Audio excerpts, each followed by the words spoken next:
Before Dr. No, before Sean Connery, before the gun barrel, there was an American James Bond. Yes, 1954, live television, 1 hour, and Barry Nelson playing Jimmy Bond.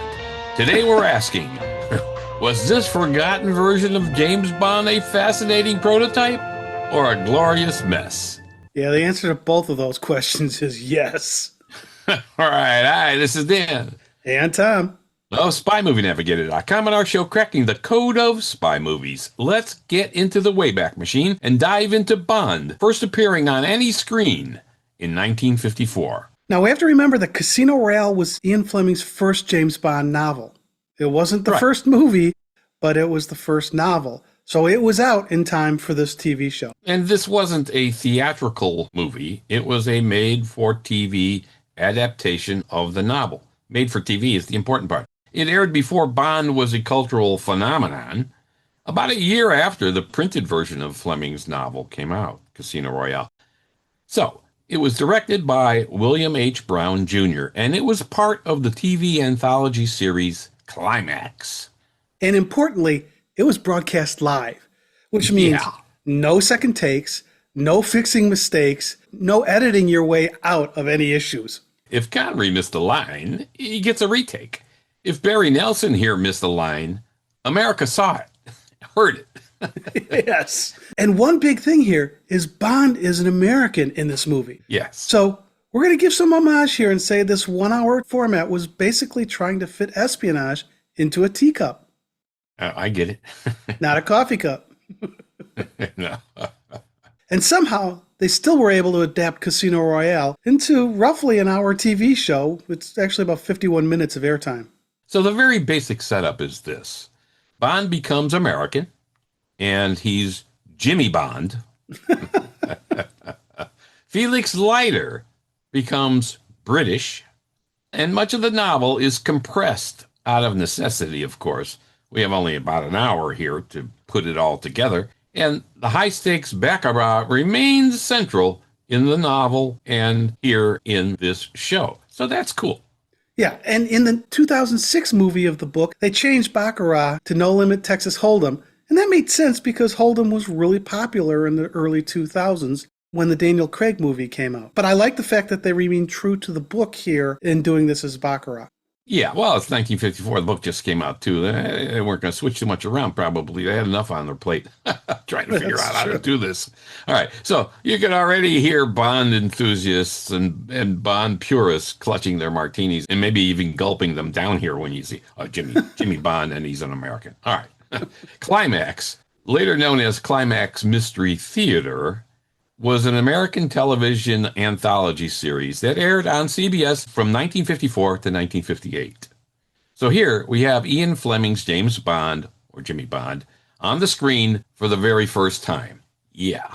Wow. So the show starts out with a doorman showing guests fancifully dressed into a casino. We see a tuxedoed man about to walk in when a shot is fired. This is an hour-long drama, and within 20 seconds we have a shot fired. And this man ducks behind a column for protection, and we see 3 shots hit the column. So the shooter is good at hitting columns, but not the shoulders of the man sticking out on either side of these columns. Yeah. This is the very start of henchmen rarely being able to hit James Bond for anything. It starts here in 1954. We got it already. All right. Yeah, and then the car drives off. We hear it drive off, and we assume the shooter's in it. And we see for the very first time on any screen, this tuxedoed man in the casino office where the manager is apologizing to this guy. And it's Mr. Bond. Hey, first time. All right. Yeah, we get the very first quip for a Mr. Bond here while he's talking to the manager, because the manager says, "You had not begun to play, so it was not your winnings they were after." And Bond quickly replies, "Yeah, it wasn't my autograph either." "Gay!" The first quip we get from Bond. No British accent, of course. He's an American. But at the table, the wager is $500,000 francs. And Bond talks to a British guy next to him. $500,000? I beg your pardon, but how much is that? Well, that's about $1,500. It's 500 pounds, your British money. Okay. Well, now this is something they got right, because I did look it up. that Of course, the conversion from 500,000 French francs down to dollars and to pounds was what we heard here. So that was at the time. So it was nice they did that right. Yeah, and we get another quip. The British man asks Bond, Aren't you the fella who was shot? and Bond says, No, I'm the fellow who was missed. then the same Brit says, It looks like you're as lucky as they say. Hey? Oh, you're a legend, old boy. Cod Sense Jimmy Bond, they call you. I knew you right away. the British man, his name, Clarence Leiter. Okay, Yeah. so wait. Clarence Leiter, who in the novels is an American CIA agent, really called Felix Leiter, and here he's British. Assumedly, he's MI6 in this show. And I guess they had to do that because James Bond they made an American. And they're playing for francs, so I assume they must be in France or Monaco. What a whirlwind tour. Yes, I said whirlwind, not whirlwind. This thing starts out a bit confusing for a 2026 James Bond fan. But we have to remember, Casino Royale was the first novel, so it was easy to make these switches. Yeah, and now we get an introduction to Mr. Le Chiffre, played by Peter Lorre. Yeah. There's a woman here, beautiful, and Le Chiffre asks her about Bond. Tell me, has he changed much since the days when you two were... He looks just the same. Okay, this is interesting. Then she asks Le Chiffre, You want me to talk with him now? Plenty of time. I'll tell you when. and then Bond orders a scotch and water. That isn't unusual. James Bond doesn't always order a martini. We've talked about that in other episodes, so that's fine that he's not ordering a martini here. Yeah, I mean, we have a whole episode out called Drinking with Bond, literally. And on that one, we actually were drinking while we were recording, I remember. And on this very subject. So this Leiter guy has seen Bond play before, somewhere else. Bond is from Washington, Leiter from England. The setup at the table, while Bond is having a drink, is that Bond must play baccarat against Le Chiffre, and that Le Chiffre will die if Bond plays his cards right. Literally, plays his cards right. No pressure there, man. No, Le Chiffre is the chief Soviet agent for the area, and he is gambling with Soviet money, and Bond must clean him out. Le Chiffre has 25 million francs to win back the 80 million he needs. Bond will also have 26 million francs, and Leiter will get the money for him. All right, so we have the basic setup. Jimmy Bond, Le Chiffre, a woman, and a high-stakes baccarat game. Great. Yeah, and this is similar to what happens in the novel and what happens in the 2006 movie. Bond has to beat Le Chiffre so that Le Chiffre can be eliminated. I mean, this makes sense and it works. Yeah, and Valerie is the woman here that we must keep an eye on. Well, that's hard to do. She had met Bond in a casino elsewhere, and he remembers. Don't you remember me? Valerie. Valerie met us. We met in the casino at Biarritz. Yes, of course. You were my lucky charm. While you were there, I couldn't lose. At this re-meeting, she acts surprised that it was Bond who was being shot at. We get another quip from Bond, and she asks, So it was you those men were shooting at. But why? Bond quips, Maybe they needed the practice. Obviously, they did because they missed with 4 bullets. I mean, Yeah. It's just the predecessor to how many Bond villains in the future can never hit James Bond. yeah, and I like here that we get a little racy talk on the elevator when Bond and Valerie are going to their rooms. Bond was going to escort her to her room. And Bond says, You said you were on the 6th. I'll see you to your room. and she says, I'd rather see you to yours. and Bond says, Why would I argue with that? okay, now this is pretty darn racy for 1954. I mean, this is pretty good. Well, yeah, it was racy. And when I watched it for the first time, I thought, wow, did they really just say that in 1954? But as I thought about it, she needed Bond to go back to his room because it was his room that Le Chiffre had bugged, not hers. And Yeah. Le Chiffre wanted to listen into their conversation. So it had to go that way. It just sounded really racy the way it happened. Yeah, but it unfolds and it's racy to us, the viewer. Wow. All right. Now, it may be a coincidence, but as the two of them exit the elevator. Oh, you're not going to go there, Dan. Are you really? It might be a coincidence. Tom, it might be a coincidence. I don't know. Another person enters the elevator and says to the elevator operator, because they had elevator operators then, down, please. while the camera is on Bond and Valerie. I don't know. Dan, Maybe a coincidence. Get It may have your been mind nothing. out of the gutter, man. It may have It was been nothing. it was a hotel employee going into the thing. May have been nothing, Tom. It may have been nothing. All right, we get a part where Jimmy Bond gets called away from the baccarat table for a phone call, and there's a threat on the other end, threatening Valerie should James Bond win against Le Chiffre. So we see this threat, and this is a real threat. And so this is a pretty cool part. Again, it was Jimmy Bond here, but there is a point in the movie where Felix Leiter is calling him, and he asks for James Bond's room. And so we do hear James Bond once, I think, in this movie. Yeah, I'd have to listen more closely. I'm not sure if it's just the one time, but it definitely is there. Yeah. So there's a lot of spy things going on here, and these threats, and the planning, and all this other stuff. So Le Chiffre, he's got things under control, it seems. So most Bond fans know this story about Casino Royale and the threats and all that against the woman. Here it's Valerie. So let's get into the good and the bad of this 1954 television version of Casino Royale. So here's some of the good. Number one, the baccarat game. This is probably the best scene in this version of Casino Royale. I totally agree. I it. totally agree with you there. Everything about it is great. The action, the smoking, the cards, the game itself, the onlookers, just a great scene. So, like the book, watch the guy behind Bond. This was a great take from the novel. This is a great setup for the entire baccarat game and a highlight, a genuine highlight of this made-for-television movie. Oh, yeah. And in this movie, the baccarat game is the action sequence. Yeah. It's not like the action sequences we get with car chases or in the 2006 version where Bond gets poisoned, has to run out to his car and all of that stuff. Yeah, the game is where the action is happening.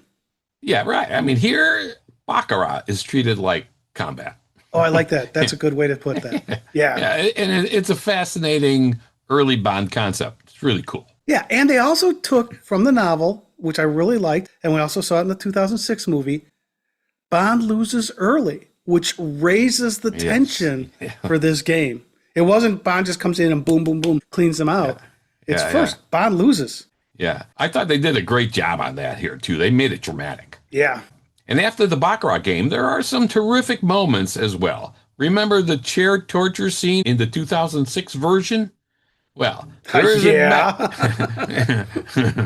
is a bathroom torture scene here that is a must-see. And it has the gem. I'm gonna stop you there for a second, Dan, because you used the word bathroom, which is an American term. Yeah. It's in a bathtub in what we call a bathroom. Yeah, it's in a bathtub. And it has this gem from James Bond that gives us a glimpse into his resilience that we have come accustomed to in the later movies that are going to come after. Again, this is 1954. We hear Bond say, as he's being tortured, You won't get anything out of me. Pain and killing's part of my job. oh, man. All right. Yeah. That's pretty cool. He's tough. He's tough in 1954 in the first on-screen vision of James Bond. Yeah, and it's just in your face. Just go ahead. Try to hurt me. I'm James Bond. Yeah. I can deal with this. Yeah. And for an American TV show, this material was unusually dark. Yes. But it was way much less graphic than what we saw 52 years later in the movie with that knotted rope. Oh, yeah. Yeah. Here they show us the sense of the torture, but not the actual torture like we saw in the 2006 version. Le Chiffre has to find the money, and Bond knows where this check that he won. And this is a great scene. And so this is why Le Chiffre is torturing him in the bathtub. Yeah, absolutely. Wow. And as you said, there are some good parts to this show. That baccarat scene, for a large part, was based on Fleming's novel. Mm-hmm. Yes, it wasn't 100% Fleming, but the shell of it and much of the dialogue were right out of the novel. Yeah. All right, let's get to another great point. And it gets Fleming surprisingly right, like you're just talking about now. I think this shocks people. Some of the core DNA of James Bond that we've grown accustomed to in the movies is here in this made-for-TV show. Gambling as psychological warfare, here. Bond as a professional operative, it's here. The duel with Le Chiffre, some right out of the book, like we're talking about. Again, the torture, not the same as the book, but they worked it in just as well in this 1 hour show. And espionage as the tension, not gadgetry and stuff like that. This is much closer to Fleming's harder-edged Bond than some later versions of Bond that we saw. Okay, well, I'm going to say it, Dan. That's no, you're not. Wait. No, don't. No, don't. You're not going to bring up the writers again, are you? Yes. It's not Purvis and Wade, right? They weren't there to ruin it. All right, wait a minute. I thought you said you liked 2006 Casino Royale. That was Purvis you're and Wade. right. I actually think, and I give them credit, I think they did a good job with their movie of Casino Royale, but they had Fleming's novel as a guidepost, and that wasn't the case for their other movies. All right. Let's get off of that. Let's just get back to the TV show. All right, let's get to another good point. The third good point, I think, is Barry Nelson is better than his reputation. People look back at this and go, that was nonsense. Barry Nelson, Jimmy Bond, whatever. Barry Nelson stars as James Bond here. Is he Connery? No. But he's not parody either here. People dismiss him because he isn't Sean Connery. But that's the wrong comparison. You got to judge him as the 1954 live television Bond. That's different. I think that's a good point, but it's not just that he's a live television Bond. He's a live television American James Bond. Yes. He looks to me like he's a Midwest actor here in the U.S. So what we think of as James Bond was initially set in most of our minds, starting with Sean Connery. But here, Barry Nelson gives us something new. We didn't know who Bond was. His interpretation of him was, I've got this American actor playing this American spy. We didn't have the screen version of Bond to compare Nelson's Bond to when this thing came out. No, he didn't. And he plays Bond with intelligence and a very brisk and solid confidence in himself, which we see later, of course, in virtually all of the Bond movies. He is dedicated to the mission. Sounds familiar. Later on, right? He suffers serious pain for the mission. These are part of Bond's persona that we grow accustomed to later. And here it is in 1954. That is pretty good. Yeah, he seems to me more like an operative, a real spy in a gritty world than the superhero Bond became for a while in the Eon Productions movies. Yeah. He even says in the show that he's not a hero. Yeah. And really, honestly, that's very Fleming.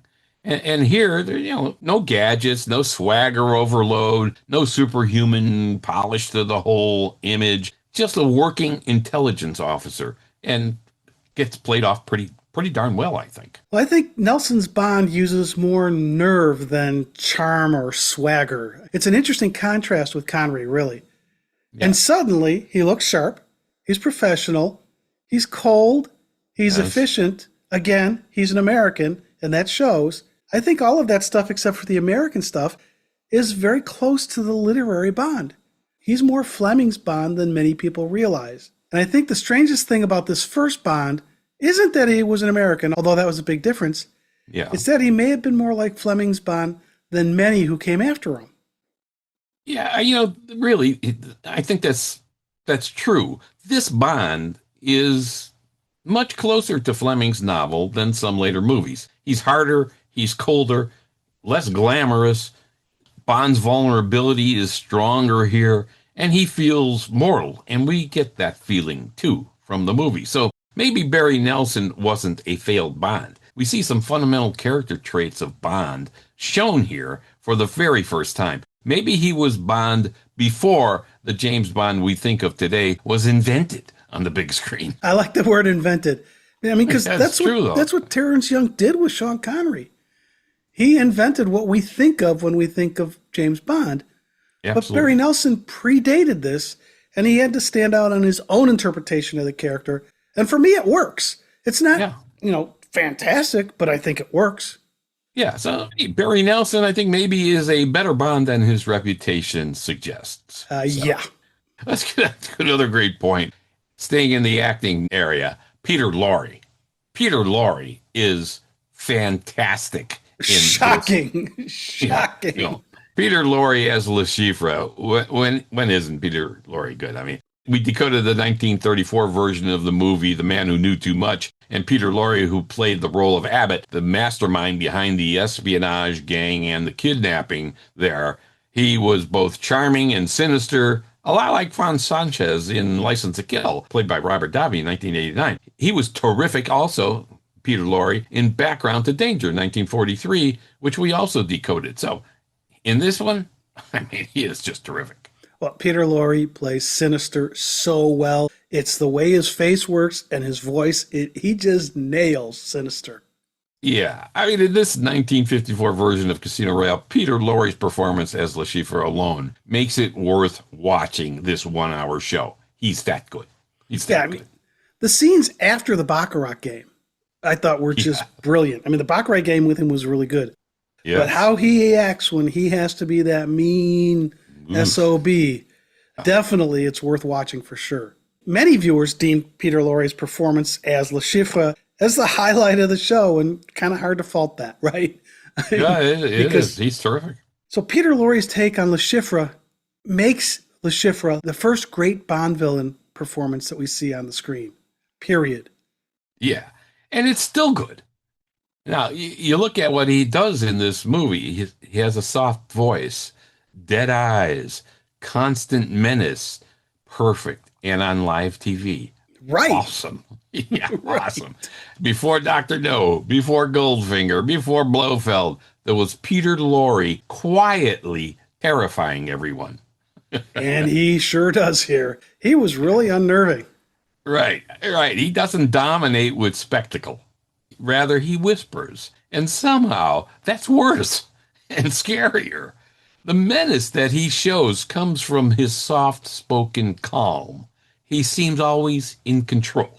Well, that's what makes him dangerous, because he always seems to be in control.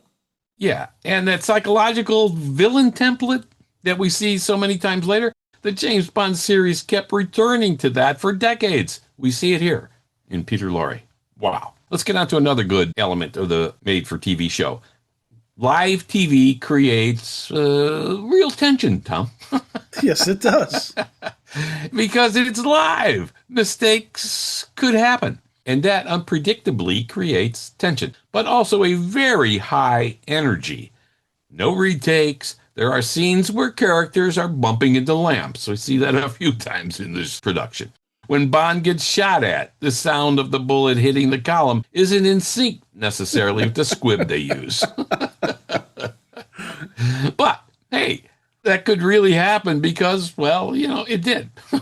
Well, yeah, because this does spill a little into the bad here. Yeah, it does, yeah. Because like that squib thing, right? That made me laugh when I saw it, because that's live TV. You couldn't go back and edit it and sync it back up. Every scene feels like espionage and is a potential for technical collapse. There are some lines goofed. There are camera issues. Anything can happen. It's a staged performance on live TV. But I thought they did this one pretty well.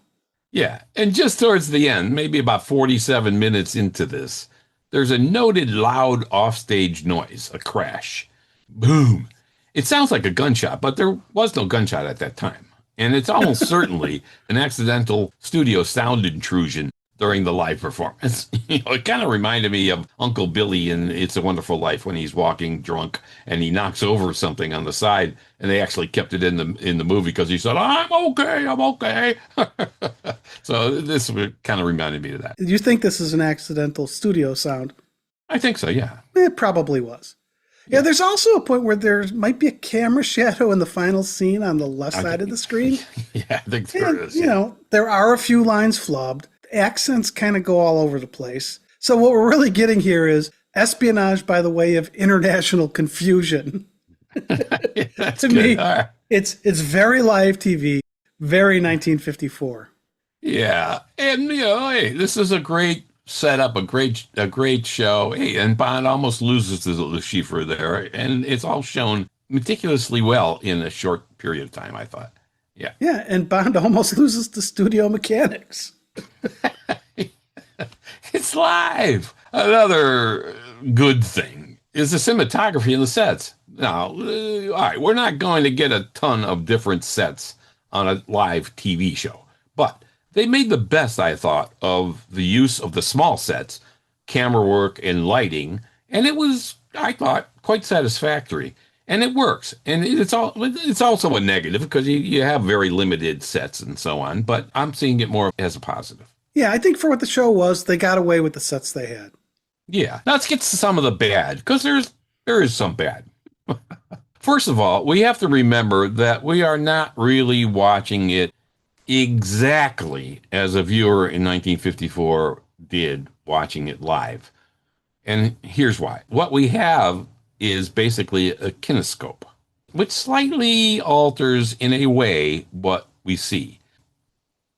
When it was broadcast live, the cameras are showing it live. They're showing it as it is, and you're seeing it on your TV. A kinescope recording is either a 16 millimeter, 35 millimeter motion picture film of a live television broadcast, but it's captured by a camera pointing directly at a studio monitor. So we're watching a filmed recording of a monitor. And it's a bit grainy. It's a bit grainy. Yeah, right. Now, remember, the original 1954 Casino Royale episode of the Climax television series was broadcast in color, although all known surviving copies are in black and white. And so the kinescope affects the contrast, the motion, the timing, feeling, and visual clarity. As you mentioned, Tom, some of the stuff is a little blurry. And that's a huge point that's often missed. So you got to keep that in mind as you watch this, that this is what we have. Yeah, absolutely. And depending on which source you view it from, you're going to see a slightly different version of it in terms of its visual cleanliness, if you will. Yeah. Now, Dan, you said you found this show on YouTube. Yeah, it's on YouTube. You also may be able to find it on a standalone DVD, as there was a release of it on DVD. For me, I had MGM's DVD release of the 1967 Casino Royale spoof. Okay. Now, they released that in like 2002 or something like that. Yeah. On that DVD, they did include this TV version as well as the spoof. So that DVD that MGM put out, it was not all versions of the 1967 Casino Royale have this, but the MGM release does have it. And on the back of the jacket, it says Original Casino Royale Made for TV Movie. There you go. So if you have the 67 movie on DVD, you may have the TV show as well. All right, that's cool. That was black and white, though, right? Yes, it was. Okay, all right. It was this kinescope thing. Oddly enough, this whole show was missing until like 1981, when this guy, Jim Schoenberger, found it. He said he found it in a film collection. Thank you to Jim Schoenberger for finding it in the first place. We wouldn't have this episode or that movie to see if we didn't. All right, let's get on to another bad. It kind of feels tiny. What are you going to expect? We have this concept now. Espionage should feel international big. We really don't get an international feel for this movie, even though they are in France. This often feels like people plotting in someone's living room. I mean, the sets are limited. They're small. But hey, this is live television in 1954, so yeah, it's okay. Yeah, this is live TV, but they are in France playing with Franks to make sure we know that they're in France. We have a Soviet agent, Le Chiffre, a British agent, Leiter, and the American Bond. To me, that kind of feels international. Yes, I think what you're talking about is we're not getting the globe-trotting we get in the later movies. Yeah. And that's because of the limitations, of course, of sets, because this was a live TV broadcast. So we give them a pass on that. All right, let's get to another potential bad. Jimmy Bond. All right, let's say it. Jimmy Bond is a choice. They chose to call him Jimmy Bond, but he is referred to as James Bond once, as we mentioned, by Felix Leiter, by Clarence Leiter, I mean, not Felix, Clarence Leiter in this movie, in this show. All right. Jimmy does sound a little less secret agent, if you will. Yeah, sounds more like an electrician who bowls on Thursdays or something, you know. Wow, you said, okay, all of you bowlers out there, Dan said that. When you gave us your response, that was Dan. Now, nothing against bowlers.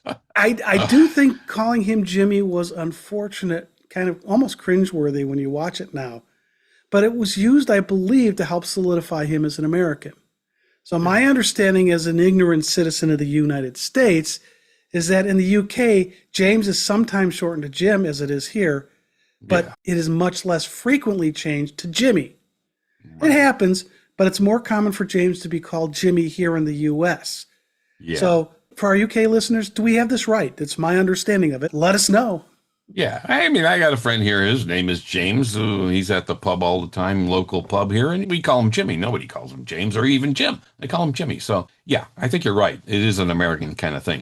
All right, let's look at another bad element or potentially bad element. I mean, the compression hurts the story. The novel has many layers and layers of tension. In an hour, it was hard to tell this great story, which unfolds in the novel. So a lot had to be skipped. That's true. So the layers are, well, they're kind of crushed in this production, kind of like the decks of the Titanic. I mean, they're just like, wow. Relationships are rushed. They had to be. Motivations are kind of flattened. Not enough time to develop them so that it would be more believable and more natural feeling. But, 51 minutes is not a long time. Yeah, I agree it hurts the story.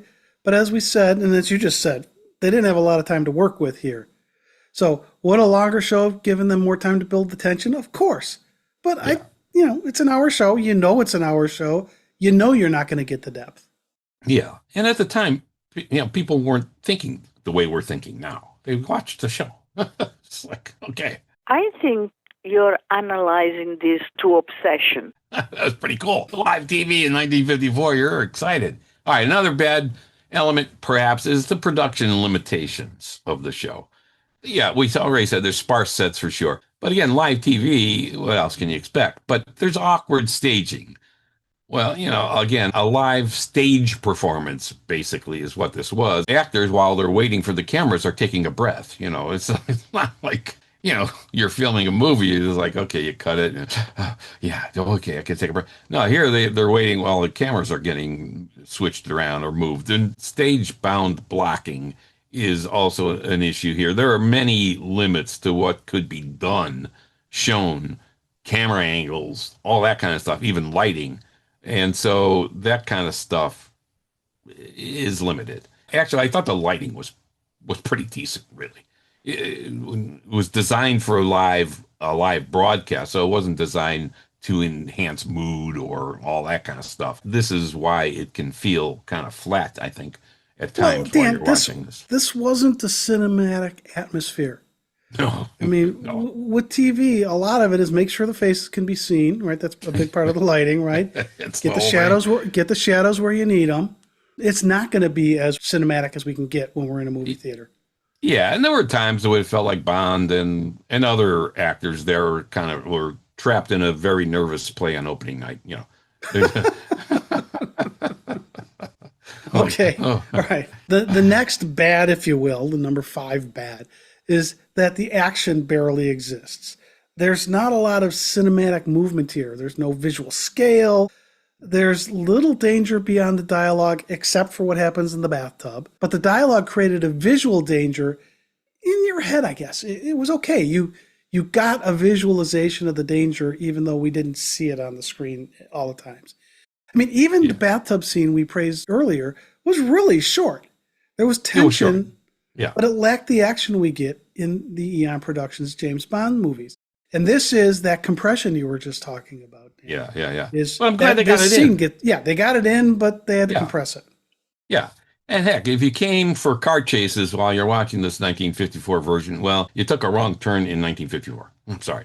Maybe you're into the Twilight Zone now or something. I don't know. But there's not any of that kind of stuff in this made-for-TV show. All right. Here are some things that people can miss. And I think some of these might be actually hidden gems sprinkled through here. Let's look at a potential hidden gem, number 1. This may be the first screen Bond to emphasize psychological as the underlying tension in this show. Duh. I mean, it's the first on-screen Bond. If anything that happens here will be the first screen Bond to do whatever. The point is, it's the psychological perspective and focus. That's what I'm saying. Okay. Yes, this is the first one. All right, let's look at another gem. I think this is good. That card game establishes a franchise template with the tension, Bond versus an opponent, all that kind of stuff. It's later used in Doctor No, Thunderball, Casino Royale, go on and on and on. And Well, and this was before there was a franchise template. yeah. Are you saying that this establishes a template throughout the Fleming novels? Well, yeah, actually, I think that's exactly what I mean, or perhaps exactly what I mean. And we see it here first on television. Remember, only 2 James Bond novels were published by the airing of this show on October 21st, 1954. Casino Royale, which was published in April 13th, 1953, and Live and Let Die, which was published April 5th, 1954. So Ian Fleming could have been influenced. Now, that... Okay, that's a stretch gem for me there. So let me get onto it. That would be a stretch. Let me get onto another hidden gem, and it's that James Bond's vulnerability exists here. He can lose. He shows pain. He looks very nervous at times. He does. And that matters. Bond is vulnerable.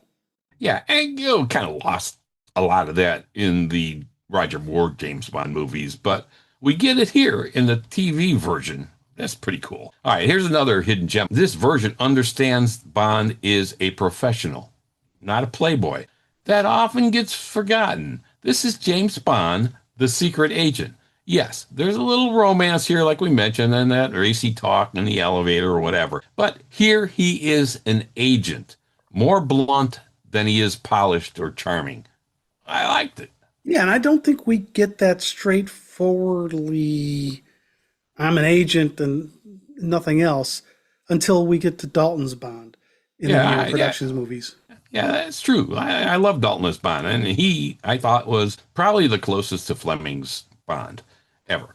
So, all right, let's get to another hidden gem. Hidden gem number 5. The torture material survives. We mentioned they worked it in and that it was a bold move for 1954. So, hey, you got to pay attention to that. They got it in. They did a good job with it in a very short time. Nice.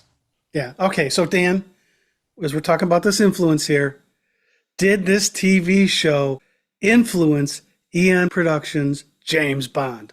Ooh, that's a good question. I have to think about that, right? Did Eon borrow directly from this show? I don't think they did in any heavy kind of manner. But it proved that Bond could work on screen for the first time. And well, you know, that actually matters. That may have influenced Harry Saltzman and Cubby Broccoli to get together and actually say, you know what? We can actually go do this on a big screen and make this great. So without experiments like this, heck, maybe we never would have got to Dr. No. I doubt they would have called it an experiment, but okay. And so, but to me, of course, Eon Productions borrows from this. Maybe not just a lot from the show. Okay. But the first movies were based on Ian Fleming's novels, just like this TV show. And Ian enhanced things for the big screen.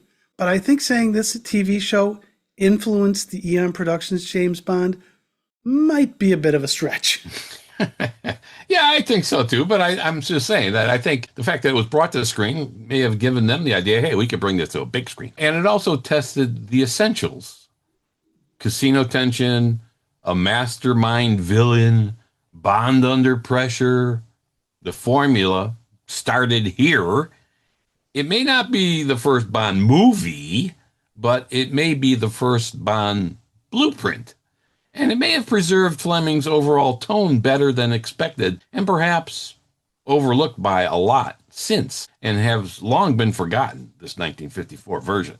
It's really less a curiosity, and it's more of a prototype of what was going to come. Yeah, I think that might be the biggest thing people miss. The show plays espionage more seriously than many of the 70s Bonds. Yeah. And that it's unexpected and surprising to the James Bond fan who got into things starting with the Eon Productions movies. Yeah. And like you said, it did prove that James Bond could be brought to the screen. The small screen in this case, but he didn't just have to be read. People could enjoy watching him, not just imagining things from the printed word. Yeah. And that made the success of the big screen movies almost inevitable. Yeah. So our verdict, is it good? Yes. I agree with you there. Is it flawed? Absolutely. Is it historically fascinating? I think without question, it's historically fascinating. Yeah, it may not be the James Bond we know, but it's the first glimpse of the James Bond we're going to get. Yeah. I mean, before Bond became legend, he was live television. And somehow, putting it on television in 1954 worked. If you are a James Bond fan or Jimmy Bond fan, visit or revisit watching the 1954 Climax made-for-TV version of Casino Royale, starring Barry Nelson, Peter Lorre, and Linda Christian as Valerie. I don't think we mentioned Linda Christian's name as playing Valerie. I don't think we did. Yeah. She was terrific as well. And you can find it now on YouTube for free, or like Tom said, in the MGM version of the 1967 Casino Royale DVD. All right, so that's a wrap. This has been Dan. And Tom. From Cracking the Code of Spy Movies. Subscribe to our show. That helps all the pod apps push us out more so that more spy fans can take a listen. We appreciate you spending part of your day with us. Thanks.